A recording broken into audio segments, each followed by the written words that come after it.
Hello everyone, welcome to DSP online study. तो दोस्तों आइए जानते हैं आज का टॉपिक है हमारा प्रोनाउन। प्रोनाउन क्या होता है, प्रोनाउन का जन्म क्यों दिया गया है, ये सभी सारी बातों को हम जानेंगे। प्रोनाउन क्यों इस्तेमाल किया गया, इससे पहले तो नाउन था, नाउन से काम नहीं चला तो प्रोनाउन को लाया गया। क्यों लाया गया तो जानते हैं प्रोनाउन का डिफिनेशन क्या होता है।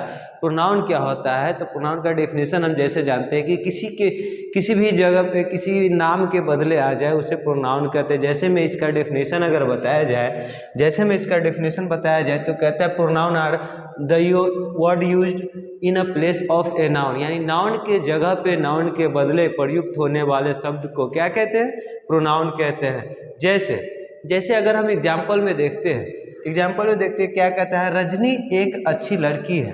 अगर मान लीजिए प्रोनाउन नहीं होता तो क्या होता, प्रोनाउन है तो क्या होता है। जैसे अगर किसी भी नाम का रिपीटिशन होता, किसी भी नाम का रिपीटिशन जो बार बार एक ही नाम को लिया जाता है, तो उस नाम को रिपीटिशन को रोकने के लिए जिस वर्ड को प्रयोग किया जाता है उसी वर्ड को प्रोनाउन कहते हैं। उसी वर्ड को क्या कहते हैं दोस्तों, प्रोनाउन कहते हैं। जैसे मैं कह रहा है रजनी एक अच्छी लड़की है।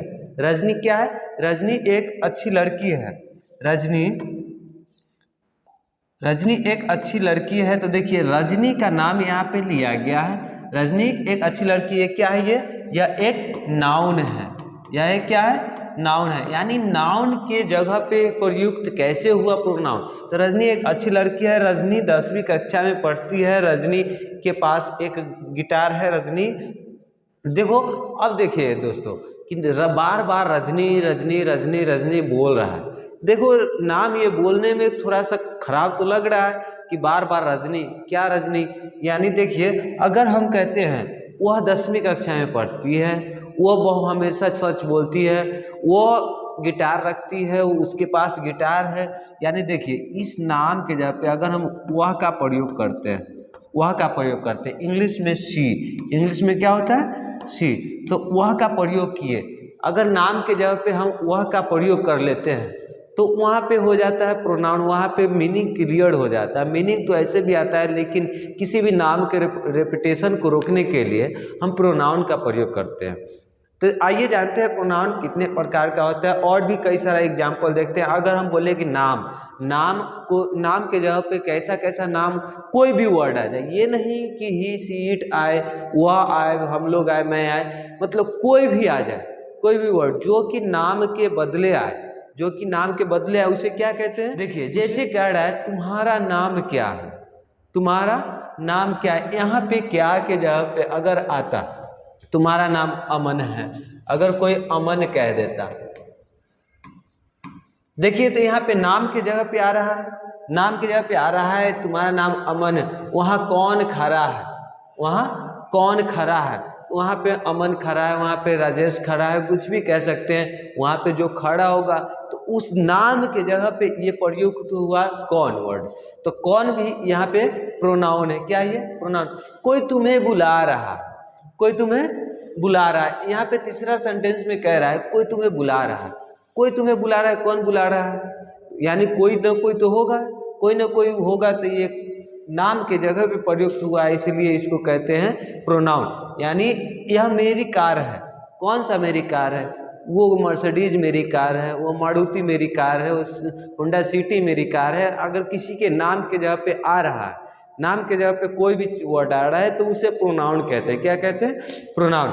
हम सभी पढ़ रहे हैं, कोई पबजी खेल रहा है, अमित पबजी खेल रहा है, क्या अमित पबजी खेल रहा है, क्या राजेश पबजी खेल रहा है। कोई भी नाम अगर ले रहे हैं तो वो नाउन के जगह पे प्रयुक्त होता है। किसके जगह पे, नाउन के जगह पे प्रयुक्त होता है। उसे हम क्या कहते हैं, उसे प्रोनाउन कहते हैं। क्या कहते हैं, उसे प्रोनाउन कहते हैं। आइए देखते हैं आगे। पहले जानते हैं पर्सनल प्रोनाउन क्या क्या होता है। पर्सनल प्रोनाउन क्या क्या होता है, तो देखिए दोस्तों पर्सनल प्रोनाउन को पर्सनल क्यों कहा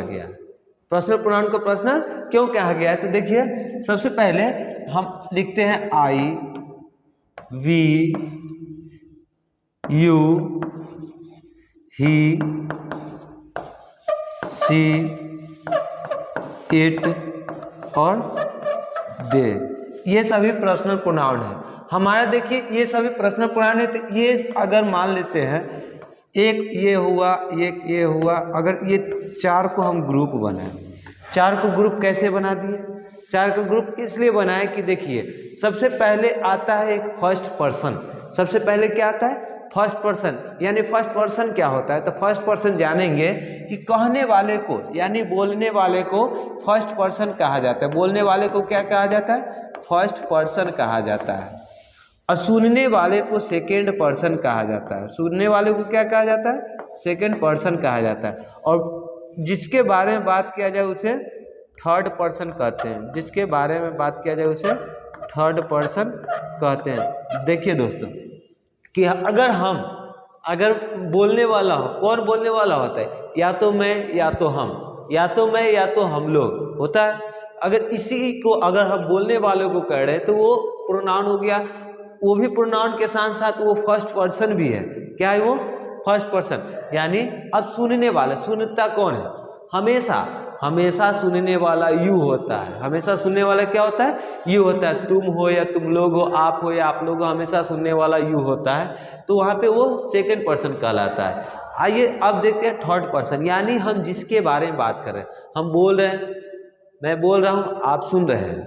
और अगर हम किसी और के बारे में कह रहे हैं, वह अच्छा लड़का है, उसके बारे में बात किया तो वो क्या हो जाता है? थर्ड पर्सन हो जाता है। क्या हो जाता है? वो थर्ड पर्सन हो जाता है। अब इसी का अगर मीनिंग जानते हैं तो आई का मतलब क्या हो जाता है? मैं। आई का मतलब मैं। वी का मतलब हम लोग। यू का मतलब तुम या तुम लोग भी होता है। ही, सी, इट, ये तीनों का मतलब होता है वह। दे का मतलब होता है वे लोग। यानी देखिए अब आते हैं इसके, ये नॉमिनेटिव केस हो गया, ये सब्जेक्टिव केस यानी सब्जेक्ट के रूप में जो प्रयोग होता है उसे सब्जेक्टिव केस कहते हैं। यानी ये नॉमिनेटिव केस हुआ। इसी का अगर पॉजेसिव केस में जाए इसका हो जाता है माई या माइन। माई या माइन। नेक्स्ट हो जाता है वी का आवर या आवर्स। यू का हो जाता है योर्स, योर एंड योर्स। उसके बाद आता है ही का हो जाता है हिज। सी का हो जाता है हर या हर्स। इट का हो जाता है इट, इट्स, इट या it's.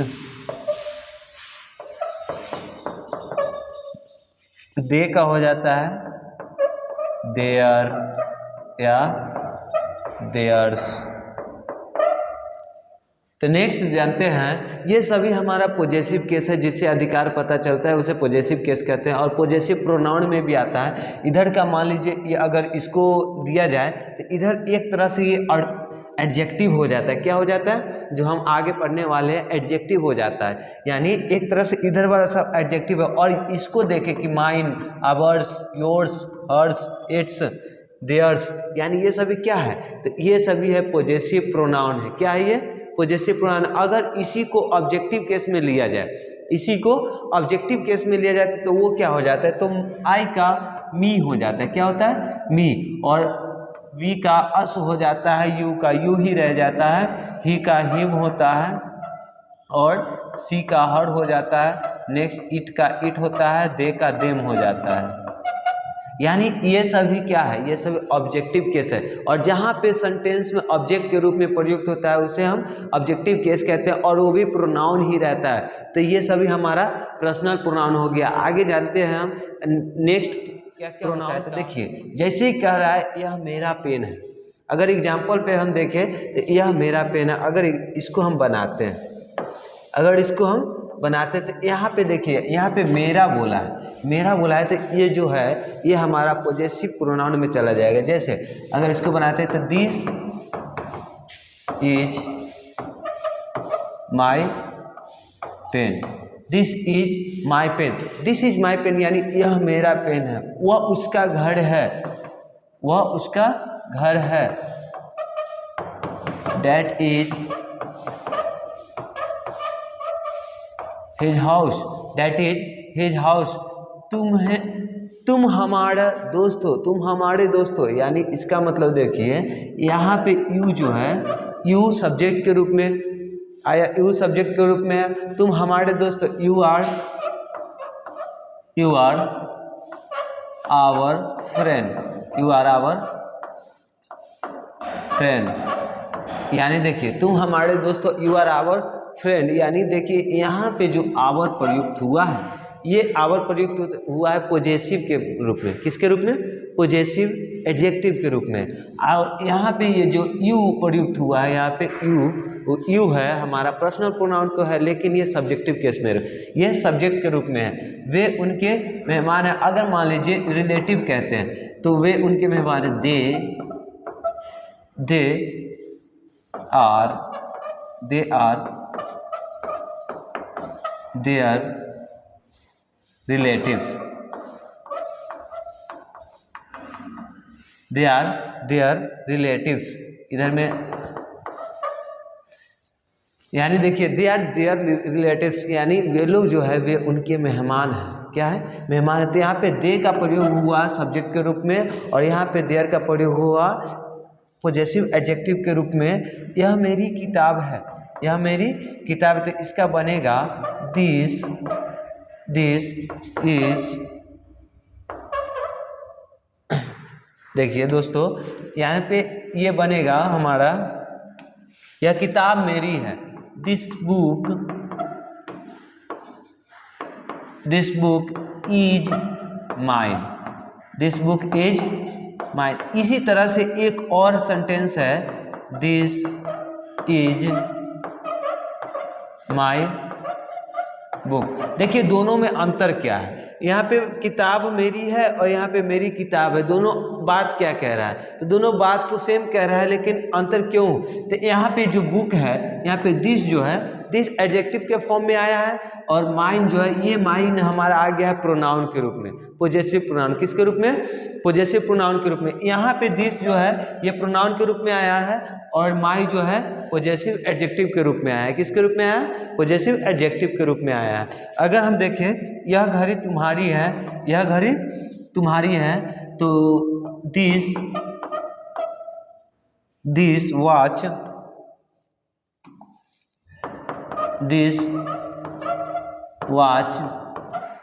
Is yours, this watch is yours. इसका मतलब क्या हुआ? यानी यहाँ पे जो दिस है ये प्रोनाउन के रूप में नहीं है। प्रोनाउन क्या है यहाँ पे? प्रोनाउन योर्स है। क्या है यहाँ पे? प्रोनाउन योर्स है। यह स्कूल हमारा है, तो यहाँ पे लिख सकते हैं this school is ours, this school is ours. तो ये जो आवर्स है, ये जो आवर्स हुआ, ये हमारा क्या हुआ? ये प्रोनाउन हुआ। नेक्स्ट हम देखते हैं, तो आइए जानते हैं। नेक्स्ट आया है हमारा इंट्रोगेटिव प्रोनाउन। इंट्रोगेटिव प्रोनाउन क्या कहते हैं? तो जिससे हमारा कोई ना कोई सवाल पूछा जाए। यानी प्रोनाउन के पहले ही मैंने डेफिनेशन बताया कि नाउन की जगह पे जो प्रयुक्त होता है उसे हम प्रोनाउन कहते हैं, और नाउन की जगह पे कौन कौन सा वर्ड प्रयुक्त होता है? तो देखिए यहाँ पे हु, होम, देखिए who, whom, which, what, whoever, whomever, whatever. यानी ये सभी क्या है? ये सभी इंट्रोगेटिव प्रोनाउन है। क्या है ये? इंट्रोगेटिव प्रोनाउन है। नेक्स्ट है हमारा demonstrative pronoun. Demonstrative pronoun this is, this that, this those. अब बताइए कि दिस दैट, दिस दोज, इसका तो नाम बहुत पहले ही सुने होंगे। तो ये होता क्या है? तो अगर एग्जाम्पल हम देखना चाहे तो क्या एग्जाम्पल देख सकते हैं? मान लीजिए हम कहते हैं this is book.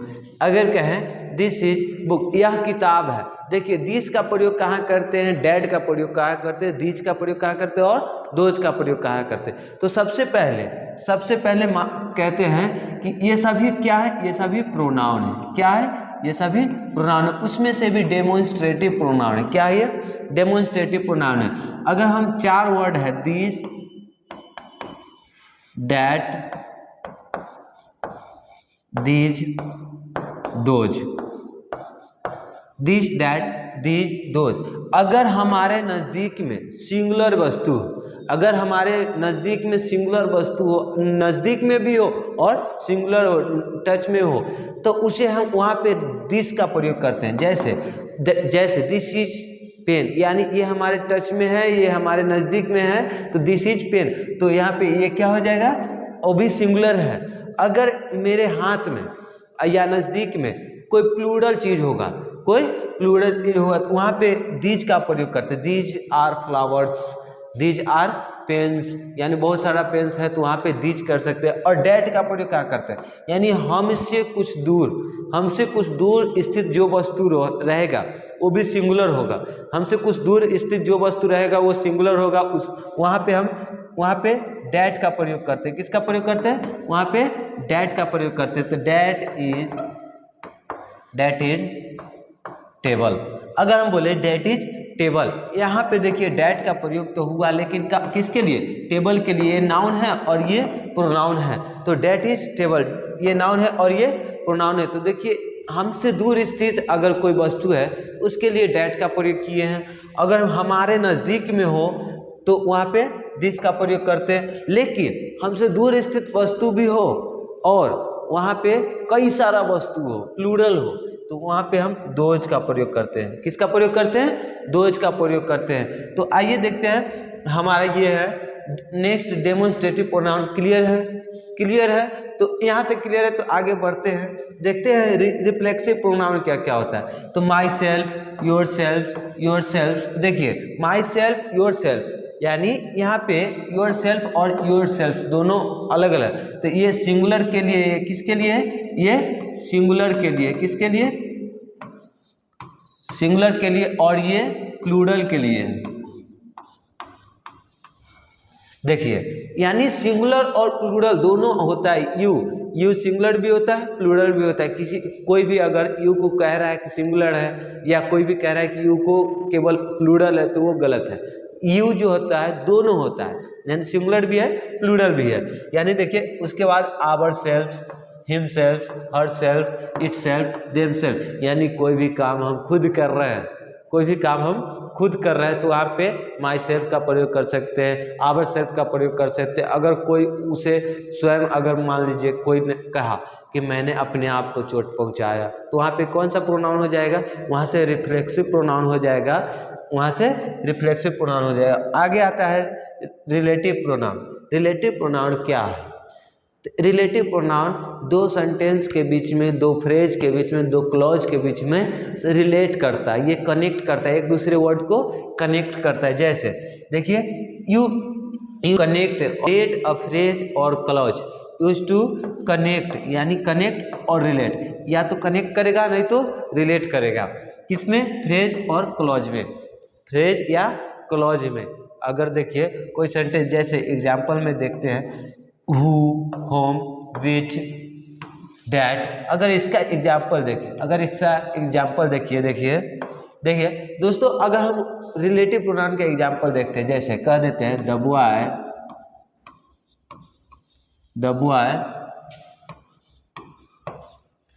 Who won the match, the boy who won the match, the boy who won the match started।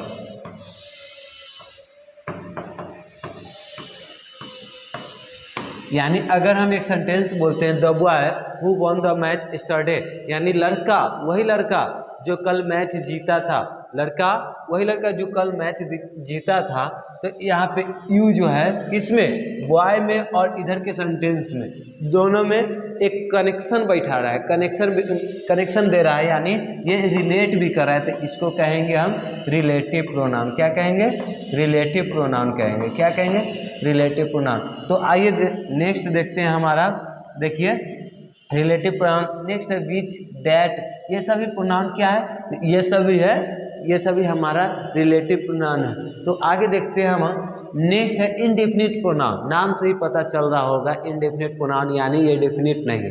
Hindi में इसको कहते हैं अनिश्चयवाचक सर्वनाम, यानी इनडेफिनिट नाम से ही पता चल रहा है इसका कोई इनडेफिनिट नहीं, यानी कोई डेफिनिट नहीं, कोई सीमा रेखा नहीं है। तो देखिए जैसे ऑल जैसे बोले तो इसमें सभी का बोध हो जाता है, सभी का बोध हो जाता है। देखिए एनी कोई भी, in another, anyone, anything, each, everybody, everything, few, many, nobody, none, some, somebody, यानी ये सभी क्या है, ये सब इंडेफिनिट प्रोनाउन है। तो दोस्तों यहाँ तक प्रोनाउन आपका क्लियर है।